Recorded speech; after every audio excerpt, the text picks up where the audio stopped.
Behind mikes நேயர்களுக்கு வணக்கம். இன்றைக்கி நம்ம எல்லாருக்குமே தெரியும், சமூக வலைதளத்தில் உள்ளே போனாலே ஒரு ஃபோட்டோஸ் தான் போயிட்டுருக்கு. எங்கே டச் பண்ணாலும் அதான் வந்துட்டுருக்கு. அதில் போட்டிருக்க வார்த்தை ஒரு ஒற்றை வரி என்னென்னு பார்த்தீங்கன்னா, ஆல் ஐஸ் ஆன் ரஃபா அப்படின்னு சொல்லி போட்டிருக்கு. பல பேர் என்ன இது ஒரு லைனில் போட்டிருக்காங்களே, இது என்ன ஆக்சுவலாக ரஃபா அப்படின்னா என்ன அப்படின்னு சொல்லிட்டு பல இடங்களில் தேடி பார்க்குறீங்க, பல சர்ச் பண்ணி பார்த்துட்டு தான் இருக்கீங்க. இதனுடைய ஆரம்பம் எங்கேருந்து ஆரம்பிக்குது, இந்த ரஃபானா என்ன அப்படின்னு பலர் தேடிட்டு தான் இருக்கீங்க. இந்த ரஃபா அப்படின்றது காசாவில் இருக்கக்கூடிய ஒரு பாலஸ்தீன மக்கள் வரக்கூடிய ஒரு பர்டிகுலர் பிளேஸ் தான் இந்த ரஃபா அப்படின்றது. தென் பகுதியில் இருக்கக்கூடிய ஒரு பர்டிகுலர் பிளேஸ் தான். இந்த பகுதியை நான் ஏன் மென்ஷன் பண்ணி சொல்கிறேன் அப்படின்னா, ஒரு மிகப்பெரிய சம்பவம் அங்கே அரங்கேறி இருக்குது. அதனால தான் இன்றைக்கி நீங்கள் அந்த இடத்த தேடுறீங்க. அந்த இடம் எங்கே இருக்கா, அது எதனால் இதை சொல்கிறாங்கன்னு எல்லாமே தேடி பார்த்துட்ருக்கீங்க. எல்லாத்துக்கும் காரணம் என்ன? போர். நம்ம எல்லாருக்குமே தெரியும், கடந்த சில மாதங்களாகவே இஸ்ரேல் பாலஸ்தீன போர் நடந்துகிட்ருக்கு அப்படின்னு சொல்லிட்டு. இந்த இஸ்ரேல் என்ன ஒரு சபதம் எடுத்தாங்க அப்படின்னா, ஒரு கண்மூடித்தனமான சபதம். இந்த ஹமாஸ், காசாவில் இருக்கக்கூடிய ஹமாஸ் அமைப்பினரை அடியோடு அழிக்கணும், ஒருத்தர் கூட அதில் மிச்சப்பற்றக்கூடாது, அதுக்கு நாங்கள் என்ன விலை வேண்டுமானாலும் கொடுப்போம் அப்படின்னு ஒரு கண்மூடித்தனமான முடிவெடுத்து போரில் இறங்குறாங்க இஸ்ரேல். அதற்கு எதிர்த்தாக்குதல் நடத்துகிறாங்க இந்த ஹமாஸ் அமைப்பினர். அவங்களுக்கு எதிரி தான், அதில் எந்த மாற்று கருத்தும் கிடையாது. ஆனால் அதில் எந்த ஒரு தவறுகளும் செய்யாத சாதாரண பாலஸ்தீன மக்கள் என்ன பண்ணாங்கன்னு இப்போ வரைக்கும் யாருக்குமே புரியல. அவங்க என்ன தவறு செஞ்சாங்க, அவங்க மேலேயும் தாக்குதல் நடக்கிறதுக்கு என்ன காரணம்னு பல பேர் இன்னும் புரியாமல் தான் இருக்கும். ஆனால் சில நாடுகள் அப்போது அந்த போர் ஸ்டார்ட் ஆன டைமில் ஜெர்மனி, அயர்லாந்து, அமெரிக்கா, யூகே அப்படின்னு பல நாடுகள் என்ன சொன்னாங்கன்னா, இஸ்ரேலுக்கு ஆதரவாக சொன்னாங்க. ஆமாம், இந்த ஹமாஸ் அமைப்புன்றது ஒரு பயங்கரமான ஒரு அமைப்பு தான், அதை எதிர்க்கணும், அந்த உரிமை இஸ்ரேலுக்கு இருக்குது அப்படின்னு சொன்னாங்க. சொன்னது மட்டும் இல்லாமல் அவங்களால முடிஞ்ச ஆயுதங்களையுமே கொடுத்து உதவுனாங்க இஸ்ரேலுக்கு. அவங்க அந்த ஆயுதங்களை வச்சு தான் அந்த ஹமாஸ் அமைப்பினராக இருக்கட்டும், அவங்கள மட்டும் கொண்டிருக்க மாட்டாங்க, எப்படியும் இதில் ஒரு பாவமும் அறியாத சில மக்களுமே இறந்து தான் போகிறாங்க இந்த போரில். அது நம்ம எல்லாருக்குமே தெரியும். அந்த காசாவில் இருக்கக்கூடிய அந்த ஹமாஸ் அமைப்பினரை முழுவதுமாகவே எப்படியாச்சும் அழிச்சிடணும் அப்படின்ற நோக்கத்தில் தான் காசாவுக்குள்ளே இறங்கி அவங்க அடுத்தடுத்து நகர்ந்து போய்கிட்டே இருக்காங்க. அப்படி போகும்போது அங்கே எந்த பாவமும் அறியாத மக்கள் இருக்காங்க. அவங்கக்கிட்ட இவங்க என்ன சொல்கிறாங்கன்னா, நாங்கள் இந்த தென் பகுதி, அதாவது அந்த காசாவில் தென் பகுதியில் இருக்கிற ரஃபாவுக்கு நீங்கள் போயிடுங்க, அது இல்லாமல் அந்த அடுத்தடுத்து நீங்கள் தென் பகுதியை நோக்கியே போயிடுங்க, இந்த வடக்கு பகுதியில் இருக்காதீங்க, இங்கே தான் அந்த ஹமாஸ் அமைப்பினர் இருக்காங்க, நாங்கள் அவங்க மேலே தான் தாக்குதல் நடத்த போகிறோம், நீங்கள் இங்கேருந்து கிளம்பிடுங்க அப்படின்னு மக்களுக்கு சொல்கிறாங்க. அதை சொல்கிறவன் ஒரு எதிரியாக இருந்தாலுமே அந்த மக்கள் என்ன நினைக்கிறாங்க, சரி அவன் நிலத்தை தானே எடுக்கிறான், நம்மளை ஒன்றும் குரலையை போகத்தானே சொல்கிறான் அப்படின்ற அவங்களோட அந்த இடத்த, பல ஆண்டுகளும் அந்த இடத்துல அவங்க வாழ்ந்து ஓடி ஆடி விளையாண்டு அந்த இடத்த விட்டுட்டு அவங்க அங்கேருந்து புலம் பெயிடுறாங்க, நடந்து அப்படியே அடுத்தடுத்து போயிடுறாங்க. அந்த காசா அப்படின்ற நாடு, அந்த நிலப்பரப்பு சேஃப் எப்படி இருக்குன்னு பார்த்தீங்கன்னா, ஜஸ்ட் ஒரு ஸ்கேல் இருந்து அப்படி இருக்கும். ஸ்கேலில் ஜஸ்ட் ஒரு பெண்டு. அந்த நிலப்பரப்புடைய சேஃபே அந்த அளவுக்கு தான் இருக்கும். அப்படி அதில் வடக்கு பகுதி, தெற்கு பகுதி, சென்ட்ரல் நடுப்பகுதி, அதாவது நார்த் காசா, லாஸ்ட் பார்த்தீங்கன்னா ரஃபா, நம்ம சொல்லக்கூடிய அந்த ரஃபா அப்படின்றது தென் பகுதி லாஸ்ட்டில் இருக்குது. இப்போ இந்த மக்கள்கிட்ட என்ன சொல்கிறாங்க, நீங்கள் இங்கே இருக்காதீங்க, இங்கேருந்து மூவ் பண்ணி போயிடுங்கன்னு சொன்னால் அவங்களுடைய அந்த நிலப்பரப்பை, அந்த இடத்தை விட்டுட்டு அங்கேருந்து நகர்ந்து போயிடுறாங்க. அங்கே வடக்கு பகுதியில் இவங்க கண்ணில் யாராவது தென்படுறாங்களோ எல்லாரையுமே காலி பண்ணுறாங்க. அங்கே இருக்க ஹமாஸ் அமைப்பினராக இருக்கட்டும், இல்லை மிச்சப்பட்ட அந்த பாலஸ்தீன மக்களாக இருக்கட்டும், எல்லாரையுமே காலி பண்ணுறாங்க. ஒருத்தர் விடாமல் கண்ணில் பட்ட எல்லாரையுமே காலி பண்ணிட்டு தான் இருந்திருக்காங்க இஸ்ரேல். இந்த மக்கள், இங்கேருந்து நகர்ந்து போகிற மக்கள் அடுத்தடுத்து போயிட்டு இருக்காங்க. எவ்வளோ தூரம் போக முடியும் அவங்களால? மிஞ்சி போனால் அந்த தென் பகுதியில் இருக்கக்கூடிய ரஃபா, அதுதான் எண்டு, அதுக்கு மேலே போக முடியாது. என்ன காரணம்னு பார்த்தீங்கன்னா, அந்த சைடு எகிப்து வந்துடும். எகிப்து எப்படி பிரமிடுகளுக்கு பேர் போன அந்த எகிப்து பெரிய பெரிய சுவர்களை வச்சு யாருமே என் நாட்டுக்குள்ள வராதிங்க, உங்கள் நாட்டு பிரச்சனையை உங்களோட வச்சுக்கோங்க, எங்கள் கிட்ட கொண்டு வராதிங்கன்னு சொல்லிட்டு பெரிய பெரிய சுவர்களை போட்டு யாருமே உள்ளே விடாமல் பண்ணுறாங்க. அது மட்டும் கிடையாது, மின்சார வேலிகளையுமே போட்டு யாருமே உள்ளே வராத அளவுக்கு பண்ணுறாங்க. சப்போஸ் ஒருத்தர் ஏறி தப்பிச்சு போனால் கூட ஷாக் அடித்து இறந்து தான் போவாங்க. மின்சார வேலிகளை மனிதர்களே போட்டிருக்கோம். ஆனால் நம்ம 6 அறிவுன்னு சொல்கிறோம். ஆனால் 5 அறிவு மிருகங்கள் ஒரு காட்டுலேருந்து இன்னொரு காட்டுக்குள்ளே போகணும் அப்படின்னா எந்த ஒரு விலங்கும் மின்சார வேலி போட்டது கிடையாது. பறவைகள், ஒரு இடத்துல இன்னும் பறவைகள் வரக்கூடாதுன்னு சொல்லி மின்சார வேலிகள் பறவைகள் போட்டது கிடையாது. கடலில் வாழ்கிற கூட உயிரினங்கள் கூட அதுங்களுக்குள்ள மின்வேலிகள் போட்டது கிடையாது. ஆனால் அவங்க இதுக்கெலாம் 5 அறிவு 4 அறிவுன்னு சொல்கிறோம். மனுஷங்களே மின்வேலி வச்சுக்கிற நமக்கு 6 அறிவுன்னு பெருமையாக வேற சொல்லிக்கிறோம். இது எந்த அடிப்படையில் இந்த அளவுக்கு மக்கள் நம்ம அதை பேசாமல் இருக்குன்றது இப்போ வரைக்கும் எனக்கு தெரியலை. எகிப்து அவங்க நிலைப்பாடு, அவங்க அப்படி இருக்காங்க, ஃபுல்லாக மின்வேலி போட்டு யாரும் உள்ள விடாத அளவுக்கு அவங்க சேஃபாக, அவங்க கண்ட்ரியை சேஃபாக பார்த்துக்கிறாங்க. இந்த மக்கள் எங்கே போவாங்க? தென்பகுதி எண்டாயிடுச்சு, ரஃபா தான் கடைசி எண்டுன்ட்டு இந்த பகுதிக்கு வந்துட்டாங்க. இங்கே வந்து எந்த ஒரு வழியுமே இல்லாமல் அவங்களுடைய அந்த நிலை எப்படி இருந்திருக்கும் யோசிச்சு பாருங்க. அகதி, ஆமாம் இந்த வார்த்தையை சொல்லி ஆகணும். அவங்க சொந்த நாட்டுக்குள்ளே ஒரு அகதியாக தான் அங்கேயும் இங்கேயும் போயிட்டு இருந்திருக்காங்க. இந்த அகதின்ற வார்த்தை ஒரு வலி மிகுந்த வார்த்தை. நம்ம நாட்டிலே, நம்ம தமிழ்நாட்டில் நிறைய பேர் வந்திருப்பாங்க அகதியாக. வேறு நாட்டில் இருந்து நம்ம நாட்டுக்கு வருவாங்க, அவங்கள அகதின்னு சொல்லுவோம். அவங்களுக்கே அந்த வலி இருக்கும். நம்ம சொந்தங்களை விட்டுட்டு, நம்ம வீட்டை விட்டுட்டு, நம்ம இடத்த விட்டுட்டு ஏதோ ஒரு இடத்துல எங்கேயோ இருக்குமேனு அவங்களுக்கு அந்த வலி இருக்கும், அந்த அகதிகளை வந்தவங்களுக்கு. ஆனால் இவங்க சொந்த நாட்டுக்குள்ளே அகதிகளாக அங்கேயும் இங்கேயும் போயிட்டு இருக்காங்க. அந்த வலியெல்லாம் அவங்களுக்கு மட்டும்தான் தெரியும், நமக்கு தெரியாது. நம்ம தான் இன்றைக்கி பார்ப்போம், இன்றைக்கி அந்த ஸ்டோரியை பார்ப்போம், தூக்கி போட்டு போயிடுவோம். அடுத்த நாளைக்கு ஒரு ஹாட்டாக ஒரு நியூஸ் வரும், அதை பார்க்க போயிடுவோம். நம்ம இதை கண்டுக்க மாட்டோம். ஜஸ்ட் இன்றைக்கி வந்திருக்கு ஆல் ஐஸ் ஆன் ரஃபான்னு சொல்லிட்டு, அதுக்காக இன்றைக்கி ஒரு நாள் தேடி பார்ப்போம். இதை நம்ம பெரிய இதெல்லாம் நம்ம ரொம்ப நாள் எடுத்து பேச போகிறது கிடையாது. ஆனால் அந்த பேசுகிற கொஞ்ச நேரத்தில் நான் என்னால் முடிஞ்சதை சொல்லிடுறேன், என்ன தெரியப்படுத்துகிறேன். அந்த மக்களுக்கு வழி இல்லாமல் அந்த ரஃபா அந்த ஏரியாவில் போய் தஞ்சம் அடைஞ்சிட்றாங்க. இதுதான் கெதி அப்படின்னு சொல்லிட்டு அந்த எண்டுக்கு போயிடுறாங்க.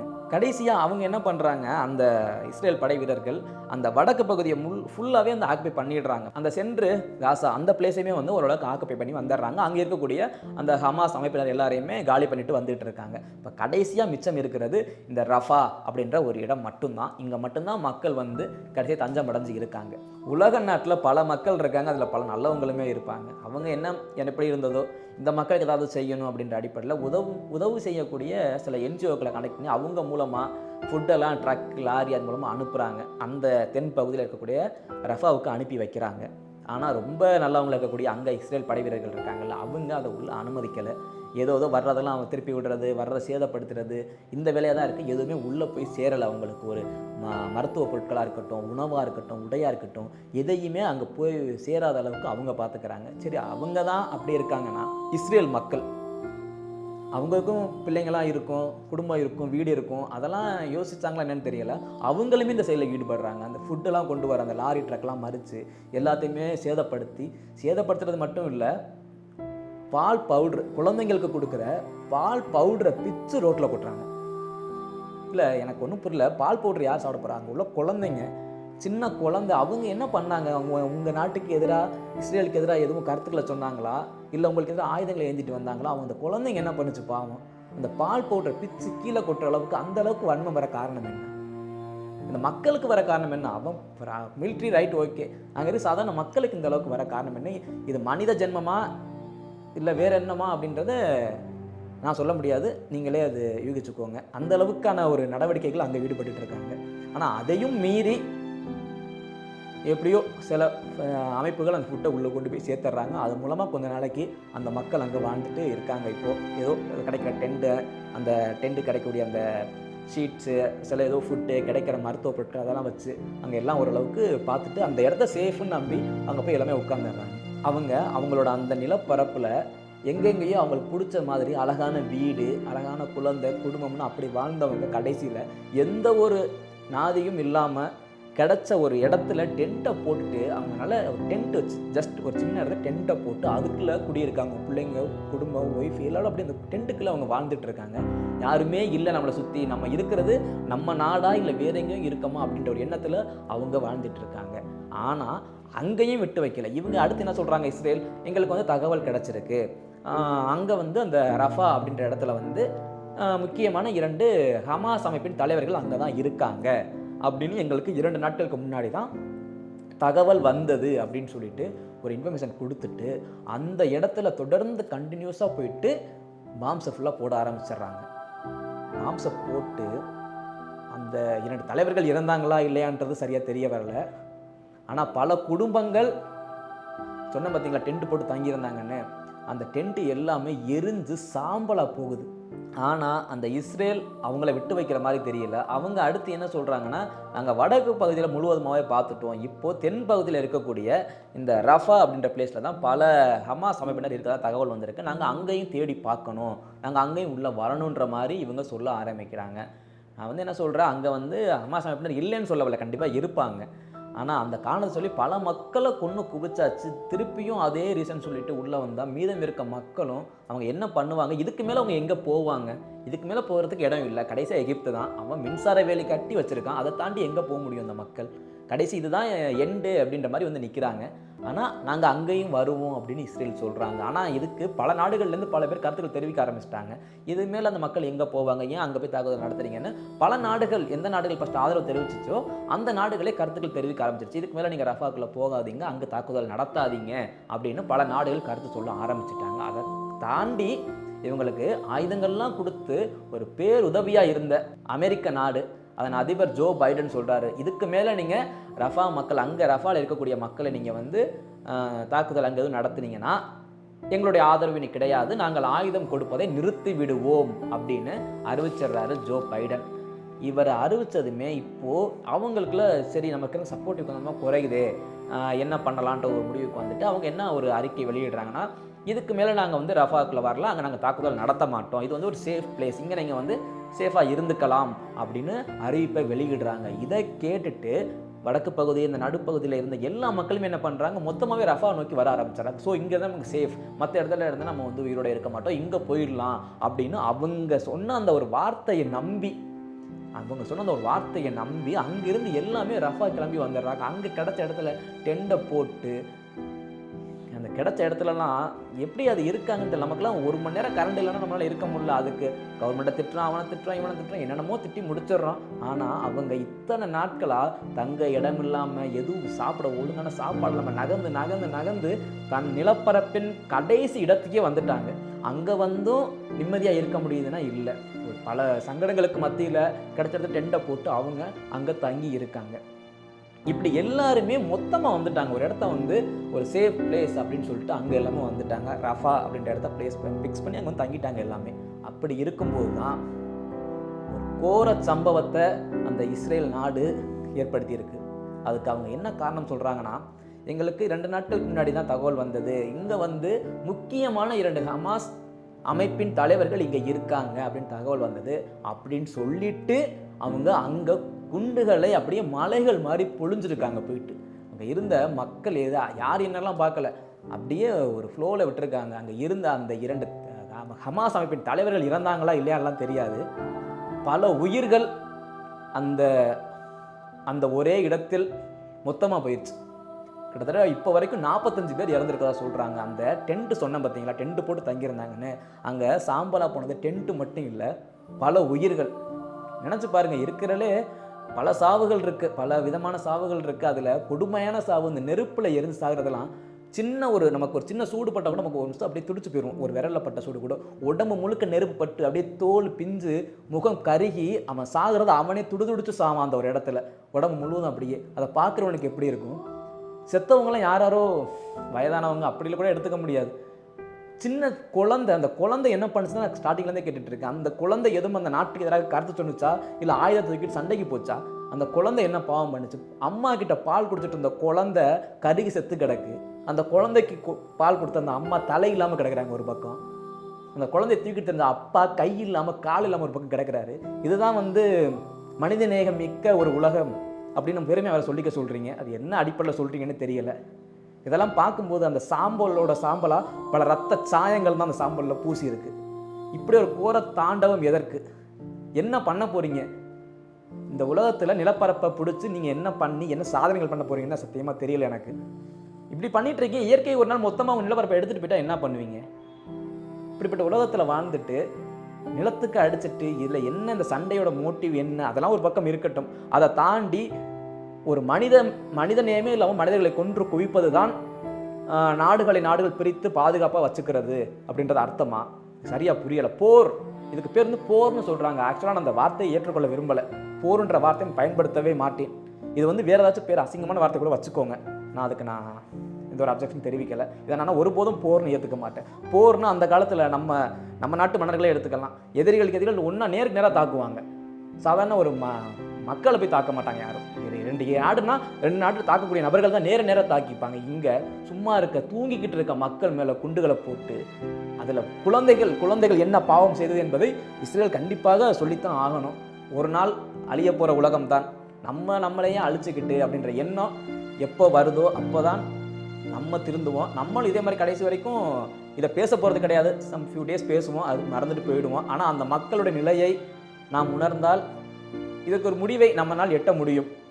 மாறுதட்டுக் கொள்கிறோம், வல்லரசு நாடு, வளர்ந்து வரும் நாடுலாம் சொல்கிறோம். நம்மளால ஏதோ முடிஞ்சதை நம்ம நாட்டினுடைய அரசியல்வாதிகளோ மிகப்பெரிய பதவிகள் இருப்பவர்களோ கலந்து ஆலோசித்து உலகத்தின் ஒட்டுமொத்த நாடுகளும் ஒன்றிணைந்து இதற்கு ஒரு முடிவு எட்டப்படு விடலாம் அப்படின்னு நினச்சாங்கன்னா எட்டிடலாம் ஈஸியாக. மீதம் இருக்கக்கூடிய மக்களை அதை காப்பாற்ற உதவும். ஆனால் இதில் ஒரு முக்கியமான விஷயம் பார்த்தீங்கன்னா, இது ஆக்சுவலாக இப்போ அடுத்த ஹிஸ்டரியில் ஒரு கேள்வி கேட்பாங்க உலக நாடுகள் எல்லாமே, இப்படி பண்ணிட்டீங்க அப்படின்னு கேட்டால் அவங்க சிம்பிளாக என்ன சொல்லுவாங்கன்னா, இல்லை நாங்கள் வந்து அந்த 2 பேருக்கு தான் குறி வச்சோம், இது வந்து எப்படி ஒரு ஆக்சிடென்ட் மாதிரி நடந்துருச்சு, இதை நாங்கள் ஒரு விசாரணை குழு அமைக்கிறோம், யார் இதுக்கு காரணமோ அவங்கள சஸ்பெண்ட் பண்ணிடுவோம் அப்படின்னு சிம்பிளாக ஒரு ஆன்சரை வைப்பாங்க. சஸ்பெண்ட் பண்ணிடுவீங்க அந்த ஒருத்தரை. சஸ்பெண்ட் பண்ணது வந்து இறந்து போன அந்த குழந்தையை திருப்பி கொடுத்துருமா, அந்த அம்மாவை திரும்ப கொடுத்துருமா, அந்த 45 உயிர் திரும்ப வந்துருமா? இதெல்லாம் யோசிக்காமல் ஏன் இப்படி பண்ணுறாங்க அப்படின்றது யாருக்குமே அறியாத ஒரு வினாவாக தான் இருக்குது. அதில் முக்கியமாக ஒன்று சொல்கிறாங்க, அது என்ன காரணம்னா அவங்க மேலே நாங்கள் குறி வச்சு தாக்கணும், அதில் ஏதோ நெருப்போ ஏதோ பட்டு தான் அந்த மாதிரி ஆயிடுச்சுன்னு ரொம்ப கேஷுவலாக பதில் சொன்னாங்க சில அந்த நாட்டை சேர்ந்தவர்கள். சரி, நீங்கள் சொல்கிற மாதிரி அவங்க 2 பேருக்கு தாக்குதல் நடத்துனீங்க, அந்த நெருப்பு பட்டுச்சு, எரிஞ்சு போச்சு, நீங்கள் பார்த்துட்டு தானே இருந்தீங்க, அவங்கள காப்பாற்றணும்னு எண்ணம் கூடவா உங்களுக்கு அங்கே இருந்த உங்களுக்கு வரல? ஒரு படம், அந்த படத்தை நீங்கள் பார்த்தீங்கன்னா உங்களுக்கு புரியும். ஒரு சின்ன குழந்தை, அதோட விரல் கூட மழலை விரல், அப்படியே பிஞ்சு விரல் அந்த குழந்தையோட கை, அந்த குழந்தையோட எண்ணத்தில் இருக்குது இதை காப்பாற்றணும், இந்த நெருப்பை அணைக்கணும்ட்டு மண்ணை அள்ளி போடுது. அதில் சின்ன அந்த குழந்தைக்கு இருக்கக்கூடிய அந்த எண்ணம் கூட 6 அடி வளர்ந்து நிற்கிற ஒரு மனுஷனுக்கு, நீங்கள் ஒரு மனிதர்களுக்கு இல்லை அப்படின்னு நினைக்கும் போது நான் மனிதன் அப்படின்னு சொல்லிக்கிறதுல எந்த ஒரு பெருமையும் கிடையாது. அதுக்கு நீங்கள் சொல்கிற அந்த 5 அறிவு ஜீவன், 4 அறிவு ஜீவன், அதுங்களோடவே ஒப்பிட்டு நம்ம போயிடுறது நல்லது அப்படின்ற எண்ணம் வருது. நம்ம வந்து இந்த நாட்டில் மனுஷங்களாக பிறந்து மனுஷங்களாகவே இறந்துடலாம் அப்படின்னு நினச்சிட்டு இருக்கீங்க. இல்லை, இந்த உலகத்தில் நாம் மனிதர்களாக பிறந்து நீங்கள் அந்த சொல்லுவீங்களே எந்த ஒரு ஃபீலிங்ஸ் இல்லாத விலங்குகள்னு சொல்லுவீங்க, அந்த விலங்குகளாக தான் நம்ம இறந்துட்டுருக்கோம். அதுங்க கூட சில டைம்ஸில் அந்த ஃபீலிங்ஸ்லாம் வெளில காட்டுது. ஆனால் மனிதர்கள் அந்த ஃபீலிங்ஸை காட்டுறதில்லை, ஏன்னு தெரியலை. அந்த இதுக்கெல்லாம் காரணம் ஒன்றே ஒன்று தான், மூலதனம், மொழி, அதுக்கப்புறம் மதம், அதுக்கப்புறம் இந்த நாடு அப்படின்னு கொண்டு வந்துட்டீங்க. இதுதான், இந்த பிரிவினைகள் தான் மனிதர்கள் இல்லை அப்படின்னு காட்டிகிட்டு இருக்கு. எந்த ஒரு மிருகங்களும் அப்படி பிரிவினைகள் வச்சு நான் பார்த்ததில்லை, அதுங்க பழகி பார்க்கல. மனிதர்கள் அந்த பிரிவினையோட தான் பழகிக்கிட்டு இருக்கோம். இந்த கடைசியாக இப்போ 45 உயிர்கள் போயிருக்குன்னு சொல்கிறாங்க. அந்த 45 இல்லை அதுக்கு மேலே போகுதான்றது இது போக தான் தெரியும். நமக்கு தெரிஞ்சது 45. இந்த 45ஓடு இது ஒரு முடிவுக்கு வருமா, இல்லை இது தொடர்ந்துக்கிட்டே தான் போகும் அப்படின்னா, ஒரு நாள் ஏதோ ஒரு நாட்டில் ஏதோ ஒரு நிலப்பரப்பில் நடந்துட்டுருக்க அந்த ஒரு விஷயம் நம்ம ஊரில் நம்ம நாட்டில் நமக்கு கண்டிப்பாக நடக்கும். ஏன்னா இயற்கைக்கு என்றைக்குமே வந்து இயற்கைக்கு நிகர் எந்த ஒரு செயற்கையாலும் முடியாது. இயற்கையை எதிர்த்து பார்த்து நம்ம யாரும் ஒன்றும் பண்ணிட முடியாது. ஒரு நாள் நமக்கும் இந்த நிலை வந்து விடலாம். அது வராமல் இருக்கணும் அப்படின்னா நம்ம நாடும் நம்ம நாட்டு மக்களும் இதற்கு ஒன்று திரண்டு ஒருமித்த கருத்தாக நின்று நம்ம குரலை கொடுத்தோன்னா, நம்ம வலிமை மிக்க குரல் அங்கே சென்று சேர்ந்தால் விடை கிடைக்குதோ இல்லையோ, அந்த மக்களுக்கு அவங்களுக்கு ஒரு சப்போர்ட்டிவாக இருக்கும். ஒரு மனதளவில் அவங்க ஒரு ஸ்ட்ராங்காக ஆவாங்க. சரி, நமக்கும் மக்கள் ஆதரவு கொடுக்குறாங்க அப்படின்ற ஒரு எண்ணத்தோடு அவங்க கொஞ்சம் நாளைக்கு வாழ்க்கையை கூட ஓட்டலாம். பார்க்கலாம், பொறுத்திருந்து இது அடுத்த கட்ட நகர்வு எதை நோக்கி போகும் அப்படின்றத தொடர்ந்து பேசுவோம். நன்றி.